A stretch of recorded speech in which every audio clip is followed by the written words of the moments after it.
রমজান আমাকে না ওই ছেলেটা পুরো দম দেয় বুঝছা অল্প শিখা দিছে আমিও দম দিম দম দিছে হ তুই যা এটা কবি কবিতা জীবনে বলার মুরগি কিনবার গেছিলি ওটা তো ফার্মু নো তাহলে তুই হাতে নো পাশে থাকিস তুই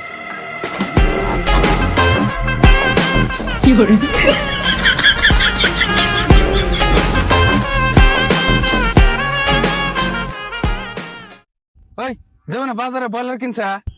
না আমি তো বললা খাই না রমজান তেনা বয়লার খানা লোকাল মুরগি খাইনি লোকাল ওই যাবো না লোকাল মুরগি কিনছিলি না আমি লোকাল খাই না তেনা লোকাল খানা ফসকস তো মাছ খাইনি ওই যাবো না বাজারে মাছ কিনছিলি ও মাছ তো খাই কিনছিলাম কে মাছ খায় মাছ খায় মাছ খায় হ্যাঁ কোয়া যে তো মাছের মতো করে কাটনি ওই তোকে মাছের মতন করে কাটমু শহরের অবস্থা খারাপ